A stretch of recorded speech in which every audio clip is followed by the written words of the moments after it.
안녕하세요. 김진 목사입니다. 오늘은 느헤미야 1장의 말씀으로 함께 은혜 나누기 원합니다. 유다는 바벨론에 망하고 또 많은 백성이 바벨론의 포로로 끌려갔습니다. 그 후 스룹바벨이 이끄는 1차 귀환 때 약 5만 명이 귀환합니다.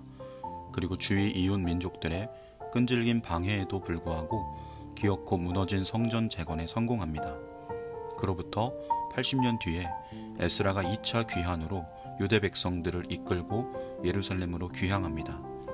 에스라가 도착해보니 먼저 와 있던 유대인 귀환자들이 성전을 재건해 놓긴 했지만 그 후손들이 다시 주위에 하나님을 모르고 우상을 섬기는 민족들과 혼인하며 말할 수 없는 타락과 부패, 자포자기의 삶을 살아가고 있었습니다. 이에 에스라는 자기 민족이 처한 위기는 하나님의 말씀을 망각한 데 있다 판단하고 백성들을 다 모아놓고 피를 토하는 심정으로 하나님의 말씀, 율법서를 낭독합니다.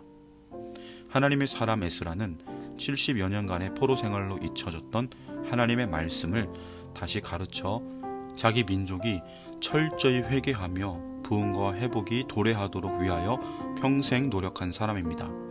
그리고 이어 3차 귀환은 느헤미야를 중심으로 이루어집니다. 느헤미야는 페르시아의 왕궁 수산성의 페르시아 왕 아닥사스다, 에스더를 왕으로 삼았던 아하수에로의 아들입니다. 그 아닥사스다 왕 밑에서 술과 넣은 벼슬을 하고 있었습니다. 느헤미야는 어느 날 예루살렘을 다녀온 형제들 몇을 만나서 이야기를 듣습니다. 그 중에는 느헤미야의 동생 하나니도 있었습니다. 그런데 그 소식은 참으로 비참했습니다. 유대인들이 성벽도 없이 무방비 상태로 삶을 살고 있다는 말을 듣고 너무나 큰 충격을 받습니다. 유대인들의 삶은 실로 비참했습니다. 피골이 상접한 얼굴로 거리를 헤매는 어른과 아이들, 외적들의 침입으로 불타버린 집들의 모습이 눈에 선하게 들어오면서 느헤미야는 주저앉아 통곡하였습니다. 우리는 영화나 드라마를 보다가 슬픈 장면이 나오고 슬픈 이야기가 나오면 눈물을 흘립니다. 특별히 감수성이 예민하기에 그럴 수 있습니다. 공감력이 뛰어나기에 그럴 수 있습니다. 여러분은 요즘 언제 눈물을 흘려보셨습니까? 무엇 때문에 울고 무엇 때문에 웃었습니까? 우리 하나님은 무엇을 보시고 울고 웃으실까요? 하나님의 관심은 하나님의 자녀들에게 있습니다. 특별히 잃어버린 영혼들을 향해 있습니다. 하나님의 자녀들의 아픔과 슬픔을 향해 있습니다. 여러분의 관심은 어디에 있습니까? 느헤미야는 하나님의 사람입니다. 하나님의 사람은 하나같이 기도의 사람입니다. 느헤미야 13장 중 그의 기도는 12번이나 나옵니다. 당시 페르시아에서 왕의 재가를 얻는 것은 어려운 일이었습니다.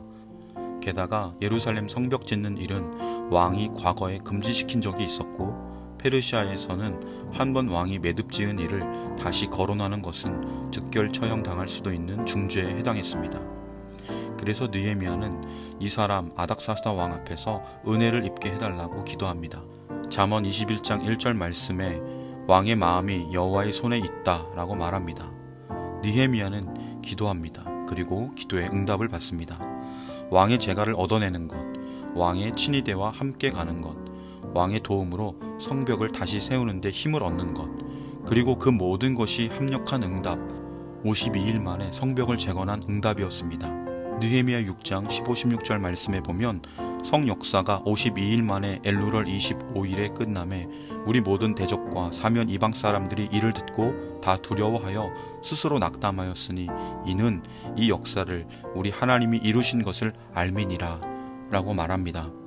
우리는 기도해야 합니다. 무디는 큰 바다가 마를지언정 하나님의 약속은 변하지 않는다고 하였습니다. 느헤미야는 전지전능하신 하나님을 믿는 증거로 금식하며 기도하였습니다. 느헤미야는 힘이 있었습니다. 권력이 있었습니다. 지위가 있었습니다. 그러나 그것을 의지하지 않았습니다. 금식하며 기도하며 하나님만 철저히 의지하였습니다. 기슬루월에서 니산월까지 약 4개월간이나 하나님의 응답을 기다리며 기도하였습니다. 느헤미야의 하나님을 향한 믿음의 모습은 자신의 지위를 자랑하는 교만함이 없는 왕보다 하나님을 더 두려워하는 하나님의 하나님 되심을 인정하는 믿음이었습니다.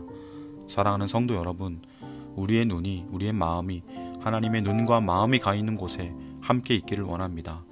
하나님의 마음을 헤아리며 하나님의 도우심이 절실히 필요한 이들을 향한 눈물과 기도가 있기를 원합니다. 그리고 하나님의 손과 발이 되어 한 영혼 주님께서 우리에게 주셨던 그 은혜와 사랑을 우리의 삶을 나누어 섬기고 사랑하는 하나님의 손에 붙들려 쓰임받는 복된 사명자, 누군가의 응답이 되길 주님의 이름으로 간절히 축원합니다. 기도드리겠습니다. 사랑의 하나님 아버지, 우리의 기도가 하나님의 아버지의 뜻에 합한 기도가 되게 하여 주옵소서. 하나님의 마음이 향한 곳에 우리의 마음도 향하게 하여 주옵소서. 하나님의 동역자로 부름받고 보냄받은 사명자로 오늘 하루도 동행하시는 임마누엘의 은혜 안에 온전히 기쁨으로 순종하는 복된 한 날 되게 하여 주옵소서. 감사드리며 예수님의 이름으로 간절히 기도드립니다. 아멘.